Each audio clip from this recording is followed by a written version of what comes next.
जिंदगी और मौत का सिलसिला चलता रहता है। कहते हैं जिसने इस धरती पर जन्म लिया है उसका मरना निश्चित है। बहुत से लोग तो इस बात पर भी विश्वास रखते हैं कि पैदा होने से पहले ही ये निर्धारित हो जाता है कि संबंधित व्यक्ति की मौत कहाँ, कैसे और कब होगी। इतना ही नहीं, पूर्व जन्म और पुनर्जन्म की अवधारणा पर भी भरोसा रखने वाले बड़ी ही आसानी से मिल जाते हैं। कुछ लोग ऐसे भी हैं जो अतृप्त और अशांत रूहों के इंसानी दुनिया में होने जैसी बातें भी करते हैं। नमस्कार दोस्तों, मैं पापिया हाजिर हो गई हूँ अनसुलझी कहानियां के एक नए एपिसोड के साथ। काफी दिनों बाद आपसे मिल रही हूँ तो कुछ नया लेकर आई हूँ।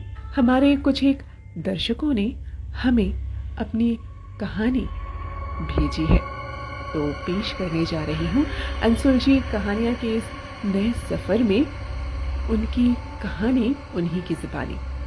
तो आइए शुरुआत करते हैं। नमस्कार, मैं पूजा हूँ। मैं कोलकाता की रहने वाली हूँ और मेरा बचपन भी कोलकाता में गुजरा है। मैं लेक टाउन में रहती थी। मुझे याद है लेक टाउन का हमारा एक ग्रीन पार्क का एरिया होता था और मतलब ग्रीन पार्क इलाके में एक एरिया होता था। एक हमारी लोकेलिटी का नाम था सरदापल्ली।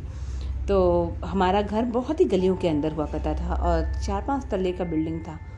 तो मैं शायद 5th या 6th स्टैंडर्ड में थी, यानी कि 10-12 साल की रही होंगी। और मुझे याद है कि वो भी एक थर्सडे का दिन था और हमारे घर के पास में एक मंदिर हुआ करता था जो काली माँ का मंदिर था। सिर्फ काली माँ के मंदिर था। मेरी मम्मी काफ़ी रिलीजियसली हर मंगलवार और बृहस्पतिवार और शनिवार के दिन काली माँ के मंदिर में दूध और मिठाइयाँ भिजवाती थी। तो वो थर्सडे आया और इस थर्सडे में मेरे को मम्मी ने कहा कि पढ़ाई हो गई हो तो तुम जाओ 6 बजे की आरती में जाओ और मिठाइयाँ दे करके आओ। 6-6:30 का वक्त हो रहा था। मैं गई तो हमारे बिल्डिंग का जो लाइट था वो बंद था, सीढ़ियों में अंधेरा था। तो मम्मी ने मेरी कहा कि मैं 2 तल्ले से देख रही हूँ, तुम जाओ। तो क्योंकि मैं छोटी थी, 10-12 साल की थी, उस ज़माने में ये नहीं होता था कि पेरेंटल गाइडेंस में ही आदमी बाहर जाए। हम लोग चले जाते थे खेलने कूदने जैसे भी है। तो मैं गई और हमारे बिल्डिंग का ढांचा बड़ा अजीब सा था, मतलब मकान टाइप बिल्डिंग था। 2 फ्लैट उस तरफ ऑपोजिट साइड थे, एक फ्लैट नीचे की तरफ था। तो हमारा जो एंट्रेंस था वो बहुत ही पतला एक गलियारा था। उसके लेफ्ट गली में घुसते ही मतलब गली के जो लेफ्ट हैंड साइड है वहाँ पे एक मकान मतलब फ्लैट था और फिर उसकी तरफ राइट हैंड साइड जो गली के घुसते ही जो घर के एंट्रेंस में था वहाँ पे उसके राइट हैंड साइड में था वो इलेक्ट्रिक बोर्ड था। उसके उस उल्टी तरफ एक सीढ़ी जाता था, वहाँ पे एक मकान था। वो it was like a tree house type मकान था और फिर बीच में इतना बड़ा आंगन टाइप था जो कि खुला हुआ छत की टाइप था। और फिर थोड़ा आगे ते ही फिर लेफ्ट हैंड साइड टर्न करके सीढ़ियाँ थी जो कि मेरे क्या था वो first floor, second floor, third floor में जाया करती थी। तो हर फ्लोर में 2-2 फ्लैट थे। तो 4 तल्ले का मकान था। तो मैं एक्चुअली फिर वो सीढ़ियाँ थोड़ी चढ़ करके मैं एक्चुअली बोला जाए तो ग्राउंड और फर्स्ट फ्लोर में यानी ग्राउंड यानी फर्स्ट फ्लोर पे मैं रहती थी, जिसको बंगाल में यहाँ पे 2 तल्ला बोलते। तो मैं मेरी मम्मी नीचे से खड़े होकर बोली तुम जाओ, मैं देख रही हूँ। तो मैं गई और मैंने देखा तो उस गलियारे में वहाँ पे एक लेडी खड़ी थी। मुझे आज भी याद है, शी वॉज वेरी टॉल। और मैंने शक्ल नहीं देखी उनकी, बट क्योंकि उनके बैक में खड़ी थी और उनके बड़े ही खूबसूरत से लंबे बाल थे। तो मैंने मम्मी को कहा मम्मी कोई खड़ा है। तो मेरी मम्मी ने कहा क्योंकि वो जो सीढ़ी जो जा रही थी वहाँ पे एक लेडी रहती थी, पिंकी बुला नाम की 2 लड़कियाँ रहती थी। तो मम्मी ने कहा कि पिंकी बुला की मम्मी होगी, तुमको डरा रही हैं, तुम क्या बोलते हैं उनको साइड करके चले जाओ, क्या होता है। मैं बोला मम्मी वो हिल नहीं रही है। मैं बोल रही हूँ आंटी हटो, वो हट नहीं रही है। मैं बोली रुको मैं आ रही हूँ। द मोमेंट शी सेड रुको मैं आ रही हूँ, क्योंकि मेरी मम्मी को लगा कि बच्ची डर रही, तो रुको मैं आ रही बोले। पता नहीं वो क्या हुआ, वो चीज़ें टर्न की, ट्वर्ल की। मुझे ऐसा लगा मेरे बगल से मतलब कुछ गुजर गया और वो मेरी जहाँ से मेरी मॉम आ रही वहीं से वो उसी डायरेक्शन में गई वो चीज़ें। पता नहीं वो क्या था, मतलब वो आई थिंक वो ही लेडी थी। अब वो एरिया मुझे याद है। बस उसके बाद मैं चिल्लाई, बहुत ज़ोर से चिल्लाई। मेरी मम्मी आई, बोली क्या हुआ। मैंने बोला मम्मी सीढ़ी पे कोई दिखा नहीं तुमको। मेरी मम्मी बोली नहीं कोई नहीं था, तुम पागल हो गई हो, तुम ज़्यादा कहते हैं आजकल। उस वक्त आहट बड़ा, रात के 11 बजे हम बड़े एंथुसियाज्म के साथ आहट देखा करते थे। ये 2002-3 की बात है। जी हॉरर शो देखा, नया नया केबल लगा था, तो हम ये सारी चीज़ें बड़ी देखते थे।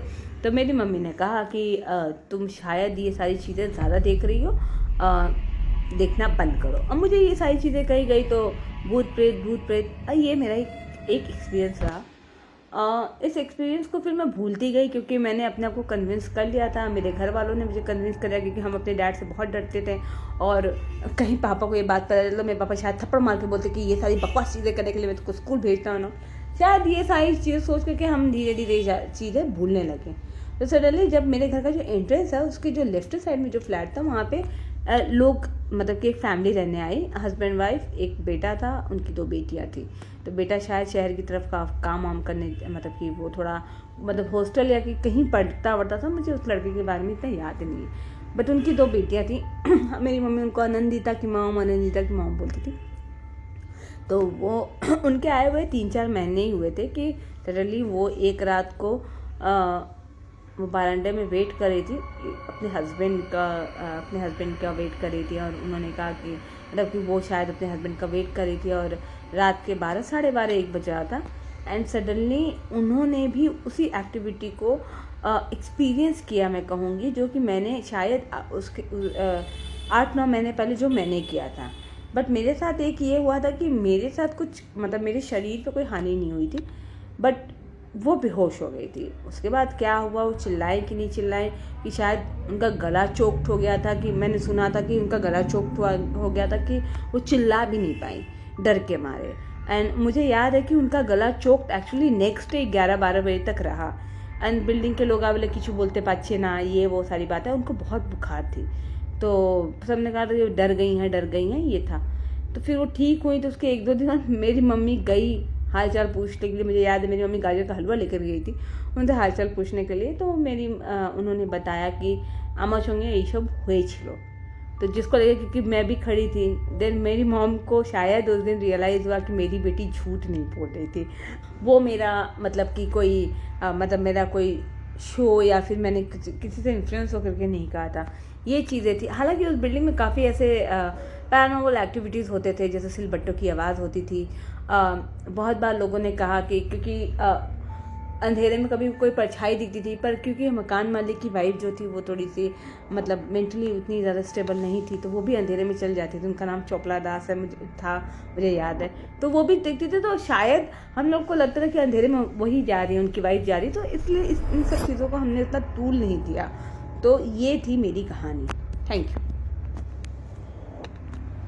तो ये थी पूजा कोलकाता से, जिन्होंने अपनी आप बीती सुनाई।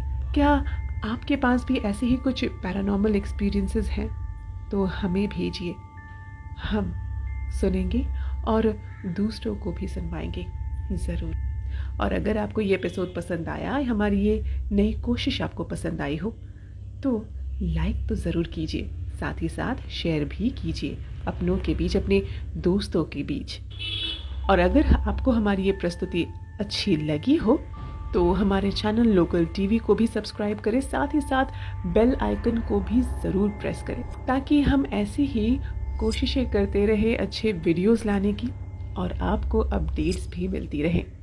अगले हफ्ते एक और नए एपिसोड के साथ वापस ज़रूर आऊँगी, वादा करती हूँ। तब तक के लिए मैं पापिया लेती हूँ आपसे विदा। नमस्कार।